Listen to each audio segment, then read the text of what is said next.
Kita coba menguraikan pada dari sisi lain surat As-Saffat ayat 100 sampai ayat 102 dan sampai berikutnya,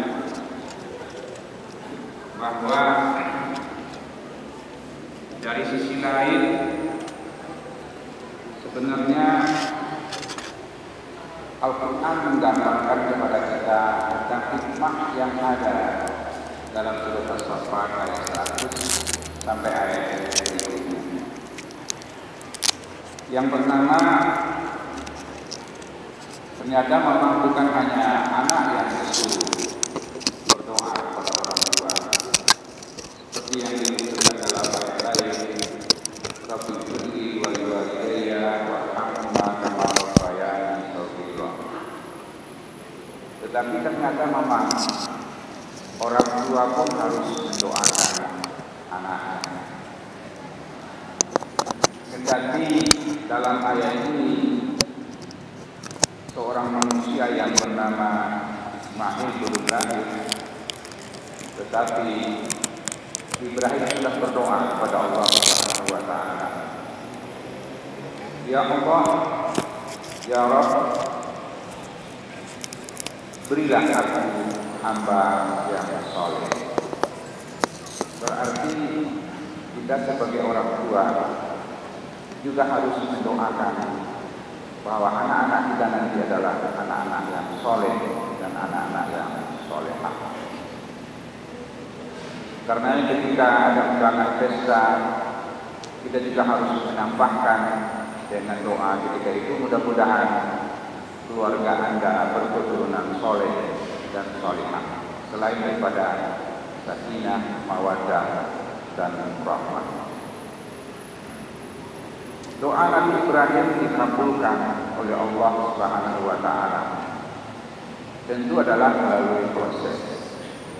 Karena ketika dia mempersunting Siti Sarah yang dalam pemikiran Ibrahim tidak akan berketurunan lagi, maka Ibrahim bukan hanya sekedar berdoa, tapi dia berikhtiar mempersunting Siti Hajar sesudah itu. Doa Nabi Ibrahim ini adalah terkabulkan ketika dia sudah mempersunting Siti Hajar. Maka Allah berfirman, maka kami karuniakan Ibrahim itu dengan seorang hamba yang sangat penyantun dan sangat sabar. Jadi doa Ibrahim terkabulkan dengan dia mempersunting Siti Hajar, karena dalam perkiraannya tidak akan ada lagi keturunan dari Sarah. Itu yang pertama yang tergambar dari kisah ini. Lalu kemudian Allah melanjutkan firman-Nya,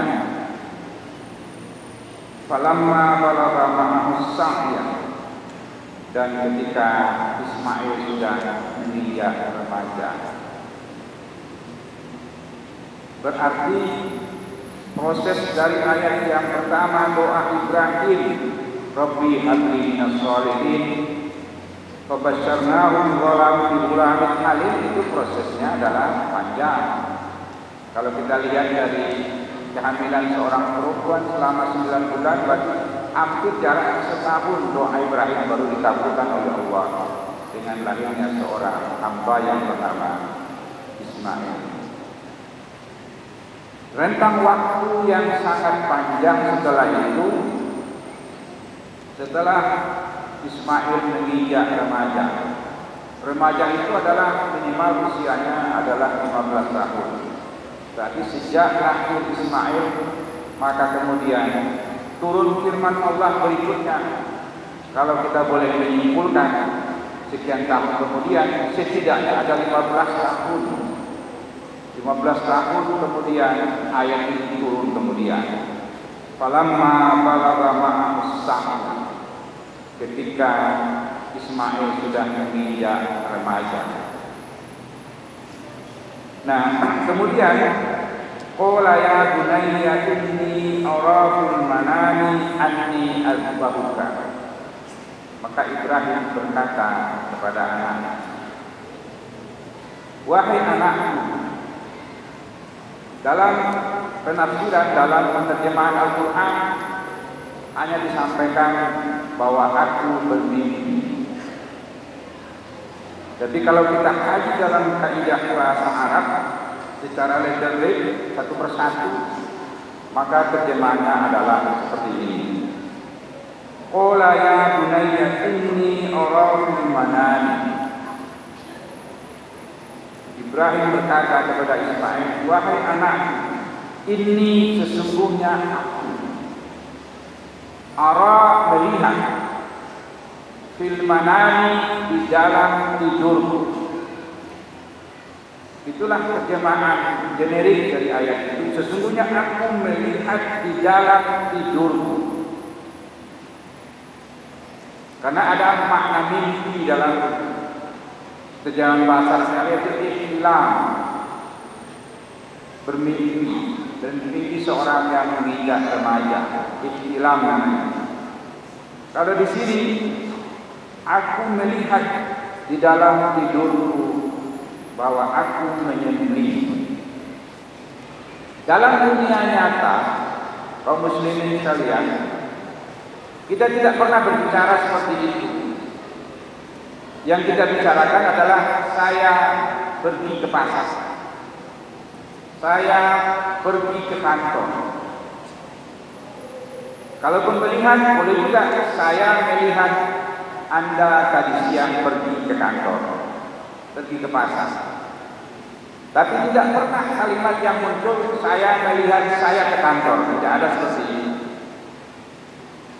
Saya melihat saya pergi ke masjid raya. Tidak ada begitu. Yang ada dalam dunia nyata adalah saya pergi ke masjid raya. Tidak ada kalimat saya melihat saya pergi ke masjid raya. Tetapi dalam ayat ini Allah menjelaskan saya melihat di dalam tidurku bahwa aku menyembelih. Artinya apa? Ibrahim menyampaikan kepada kita bahwa dia melihat dirinya menyembelih Ismail. Berarti mimpi itu sebenarnya tidak pernah akan menjadi kenyataan. Kendatipun mimpi seorang nabi adalah wahyu, tapi tidak semua mimpi nabi itu dinukilkan sebagai wahyu secara keseluruhan. Tetapi ada yang melalui mimpi.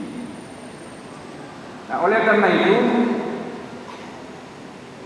kalau misalnya ayat ini mengatakan bahwa saya melihat bahwa aku melihat bahwa aku akan menyembelihmu, berarti sebenarnya tujuan Allah bukanlah menyembelih Ismail. Kenapa demikian? Karena ada kalimat berikutnya, fanzur maza tara. Bagaimana pendapatmu? Andai kata tujuan Allah memang untuk menyembelih Ismail, kenapa tidak disampaikan tadi oleh Allah ketika Ismail baru lahir? Ketika masih bayi atau umur 2 tahun, umur 3 tahun. Kenapa tidak ketika itu saja firman ini diturunkan oleh Allah? Kenapa menunggu Ismail remaja dulu baru ayat ini diturunkan oleh Allah kepada Nabi Ibrahim? Ini terbukti memang sejak awal memang Allah tidak bermaksud untuk menyembelih Ismail alaihissalam melalui Ibrahim. Kaum muslimin jamaah Jumat yang beriman, kenapa Ibrahim melihat dalam mimpinya dia menyembelih anaknya? Karena ini adalah kisah. Di dalam Al-Quran itu tidak ada tarikh, tidak ada cerita. Yang ada itu adalah kisah. Kalau tarikh, sejarah atau cerita, maka dia memerlukan tanggal, tahun, dan tempat kejadian. Tetapi kisah dalam surat Al-Qasas banyak kisah di situ. Kisah ini adalah sesuatu yang tidak ada tempat, tidak dijelaskan oleh Allah tempatnya di mana, kejadian di mana, tahun berapa kejadiannya, dan di negeri mana kejadiannya. Maka dalam Al-Quran penuh dengan kisah masa lalu, kisah masa hari ini ketika ayat diturunkan, dan kisah masa depan tentang akhirat dan surga dan neraka itu kisah. Namun kemudian para ahli mencoba garis lurus horizontal antara kehidupan Ibrahim itu kapan sebenarnya, kalau ditarik dengan sejarah peradaban Barat dalam buku Western Civilization itu diungkapkan bahwa secara garis horizontal pada masa itu yang berkuasa adalah Kaisar Romawi yang bergantian terus secara aristokrasi, secara monarki dan segala macam.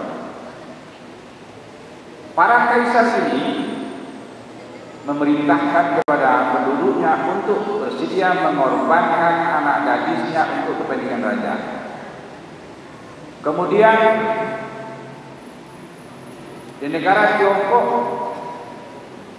perempuan itu tidak punya roh. Ketika suaminya meninggal, maka dia harus rela dibunuh ataupun membunuh dirinya agar dia bisa dikubur bersama suaminya. Kemudian juga di negara Skandinavia juga seperti itu.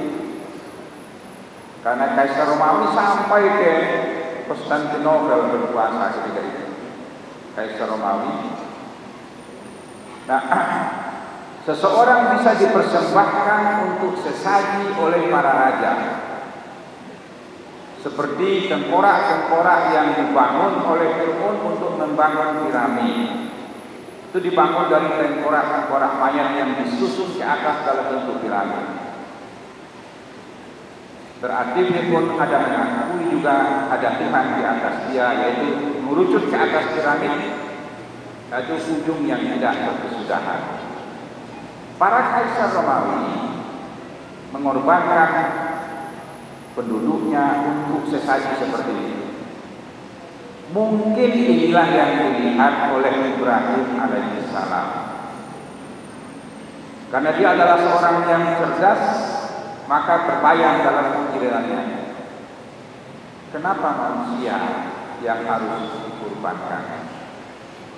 Kenapa raja bisa mengorbankan penduduknya untuk kepentingan sesaji para raja?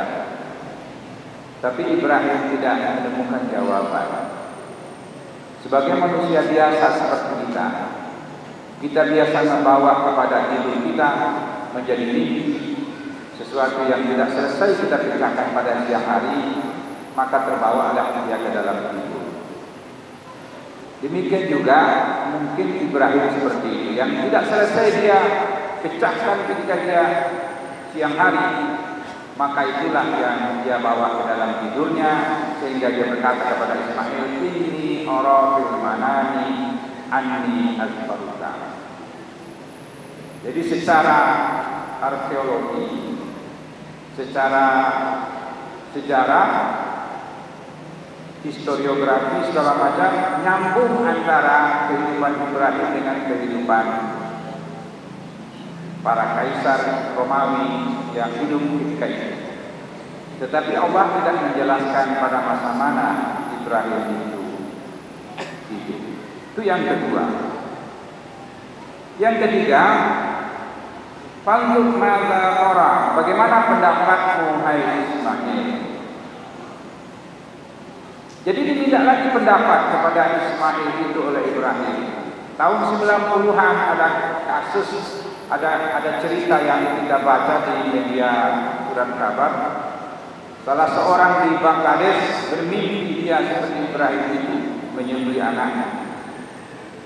Kemudian anaknya satu-satunya yang perempuan, dan dia beri pakaian yang bagus, cincin segala macam dia pakaikan kepada anaknya yang berusia 3 tahun. Karena mengikuti jejak Ibrahim, maka dia menyembelih anaknya yang berusia 3 tahun ini. Setelah anaknya meninggal, maka dia menyesal sudah melakukan pembunuhan berencana kepada anaknya. Berarti tidak bisa dicontoh hal seperti ini. Yang kita ambil sekarang adalah hikmahnya sebenarnya, bukan mencontoh cara-cara Ibrahim, tapi hikmah yang ada di balik kisahnya. Nah, karenanya yang ketiga yang terkandung di dalam ayat ini adalah ketika Ismail sudah remaja, berarti sudah ada 3 subjek di dalam rumah tangga. Pertama adalah bapak, yang kedua adalah ibu, dan yang ketiga adalah anak. Kalau sebelum lahir anak, baru 2 di situ subjek yang disebut dengan ego dalam ilmu jiwa. Ego seorang bapak, ego seorang ibu, dan ketika lahir satu lagi anak, maka satu lagi ego, 3 ego di situ, 3 subjek.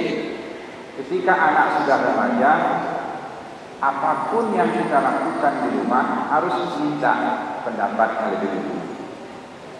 Apakah membangun rumah, membeli kendaraan, atau menciptakan ini segala macam, minta pendapatnya dulu. Karena Ibrahim mencontohkan seperti itu, bagaimana pendapatmu, karena dia sudah remaja dan sudah dewasa. Artinya apa? Jangan dijadikan anak yang sudah remaja itu sebagai sesuatu objek di dalam rumah. Kamu belum mengerti, tidak perlu kamu itu campur di urusan orang tua. Ternyata itu adalah tidak benar. Menyalahi dari hikmah yang terkandung dalam surat As-Saffat ayat 102 ini. Oleh karenanya kaum muslimin jamaah yang beriman, kita contohlah Nabi Ibrahim meminta pendapat kepada anaknya sebelum melakukan perbuatan. Karena memang tidak dari awal kalau bermaksud seperti itu. Ditunggu remaja berarti pendapatku bagaimana. Tapi yang namanya hamba soleh, maka dia bilang, wahai bapakku, lakukanlah apa yang diperintahkan kepadamu, saya akan sujud. Mendengar jawaban itu, semakin gundah Ibrahim dengan kejadian itu.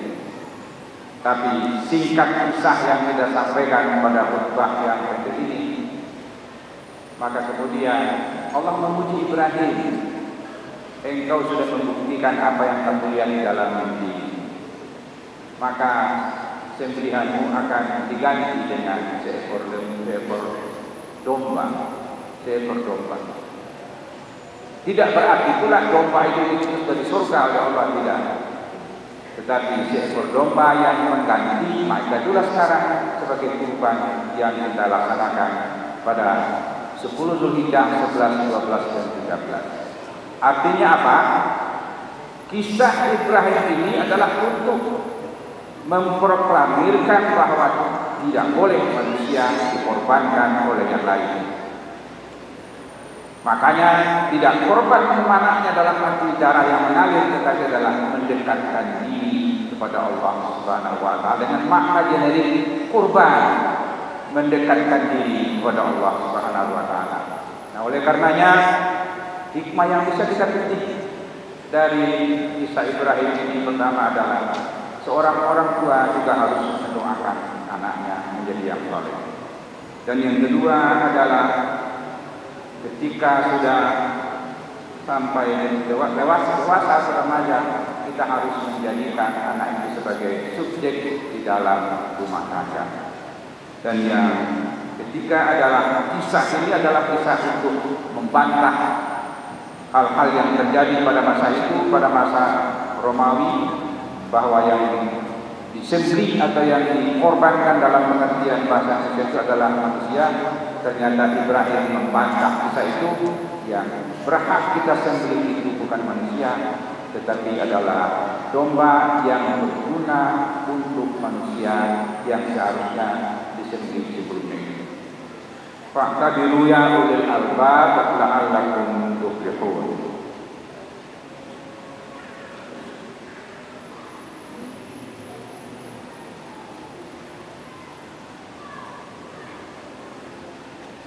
Alhamdulillahirabbil alamin wal 'aqibatu lil muttaqin wala udwana illa 'alal zalimin. Asyhadu an la ilaha illallah wahdahu la syarika lah wa asyhadu anna Muhammadan abduhu wa rasuluh sallallahu alaihi wasallam la nabiyya ba'da. Amma ba'd ya ayyuhal hadirun, usikum wa iyaya bittaqwallah faqad fazal muttaqun. Ittaqullaha haqqa tuqatih wa la tamutunna illa wa antum muslimun. Innallaha wa malaikatahu yusholluna 'alan nabi ya ayyuhalladzina amanu shallu 'alaihi wa sallimu taslima.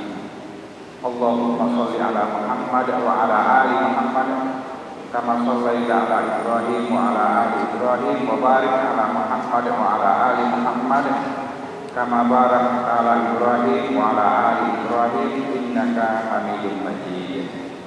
Allahumma fil muslimina wal muslimat wal mu'minina wal mu'minat al ahya'i minhum wal amwat innaka sami'un qaribun mujibud da'wat wa ya qadiyal hajat. Rabbana zalamna anfusana wa illam taghfir lana wa tarhamna lanakunanna minal khasirin. Rabbana ighfir lana dzunubana wa liwalidina warhamhum kama rabbauna shighara. Rabbana hab lana minas sholihin. Rabbana hab lana minas sholihin. Rabbana hab lana minas sholihin. Rabbana atina fid dunya hasanah wa fil akhirati hasanah wa qina adzabannar. Ibadallah, innallaha ya'muru bil 'adli wal ihsan wa ita'i dzil qurba wa yanha 'anil fahsya'i wal munkari wal baghi ya'idukum la'allakum tadhakkarun wa la dzikrullahi akbar.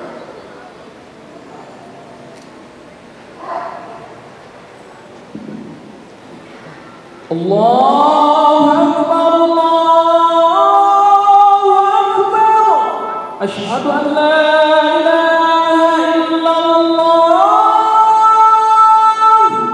أشهد أن محمدا رسول الله. حي على الصلاة حي على الفلاح قد قامت الصلاة قد قامت الصلاة. الله أكبر الله أكبر لا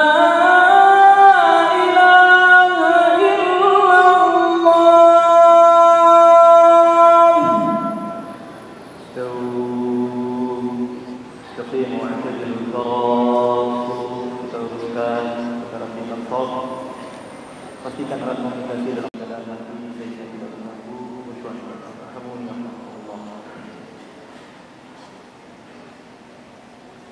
Allahu akbar.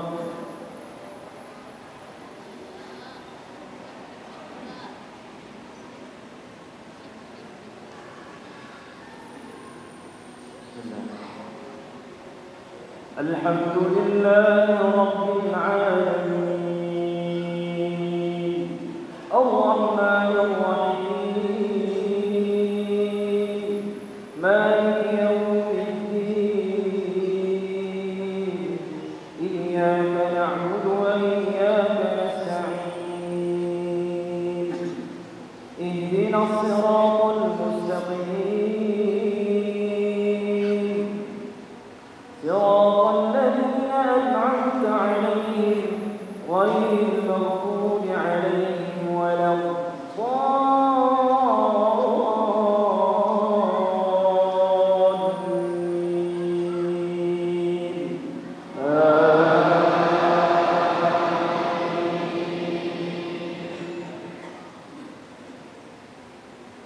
الحج أشهر معلومات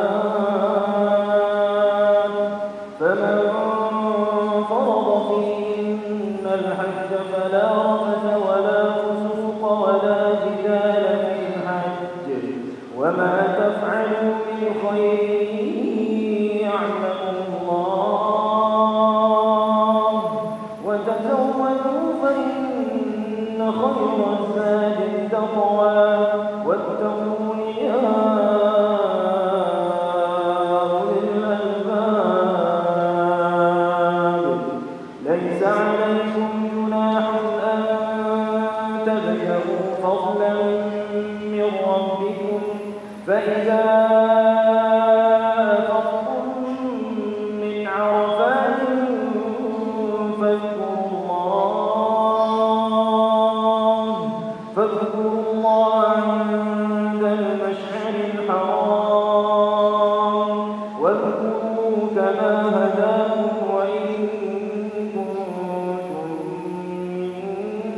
قبله لمن الضالين ثم أفيضوا من حيث أفاض الناس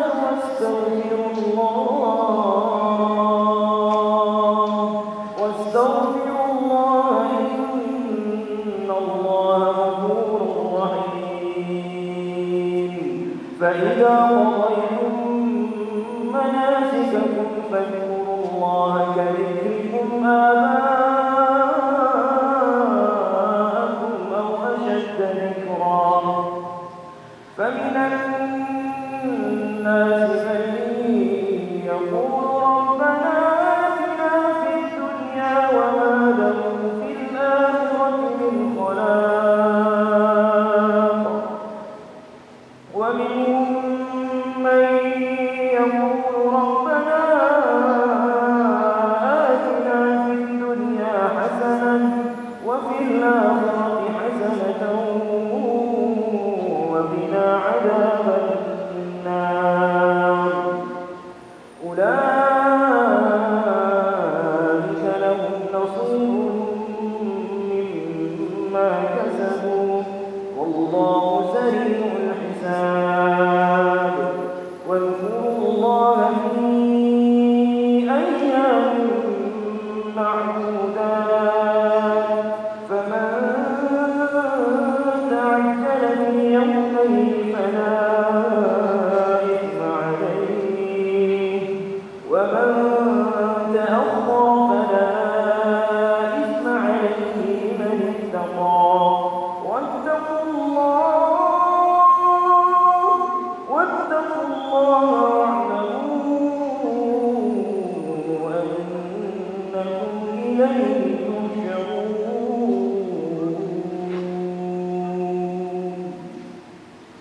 الله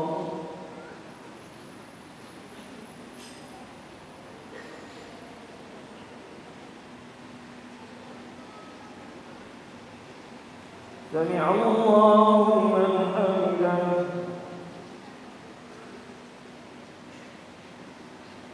الله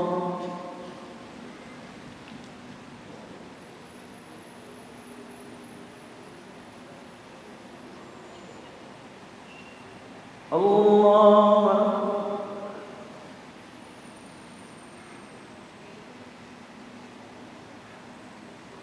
الله أكبر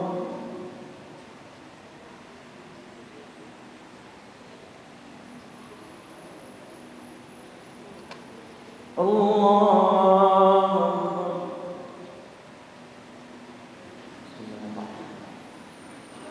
الحمد لله رب العالمين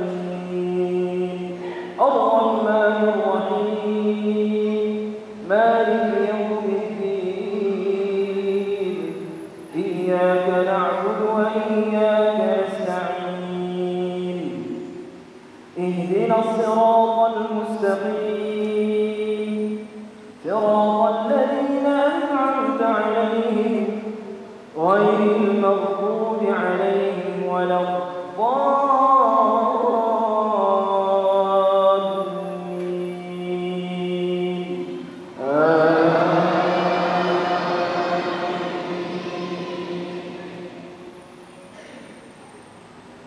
ومن الناس من يعجبك قوله في الحياة الدنيا ويشهد الله على ما في قلبه وهو ألد الخصام وإذا تولى سعى في الأرض ليفسد فيها ويهلك الحرث والنسل والله لا يحب الفساد وإذا قيل له اتق الله أخذته العزة بالإثم فحسبه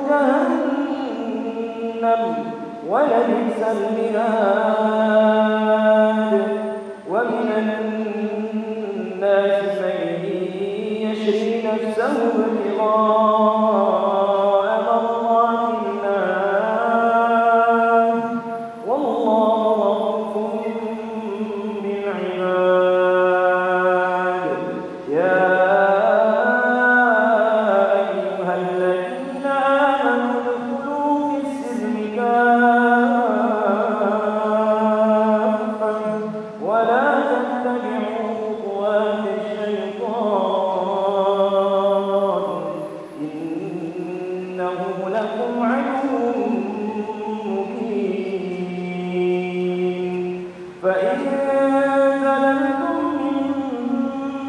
بعد ما جاءتهم البينات فاعلموا أن الله عزيز حكيم. هل ينظرون إلا أن يأتيهم الله في ظلل من الغمام والملائكة وقضي الأمر وإلى الله يرجع الأمور.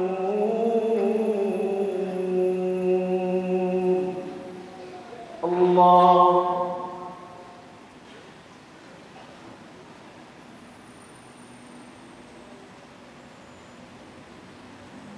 سمع الله لمن حمده.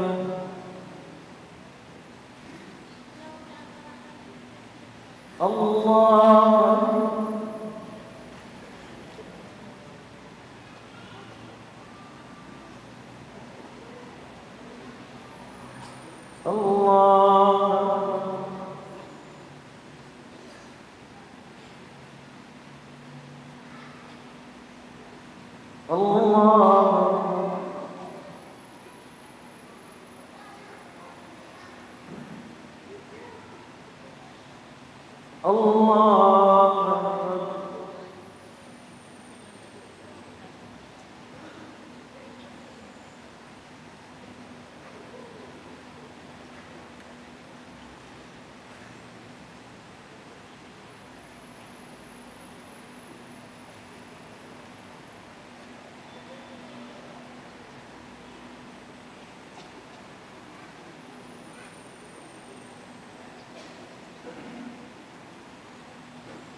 السلام عليكم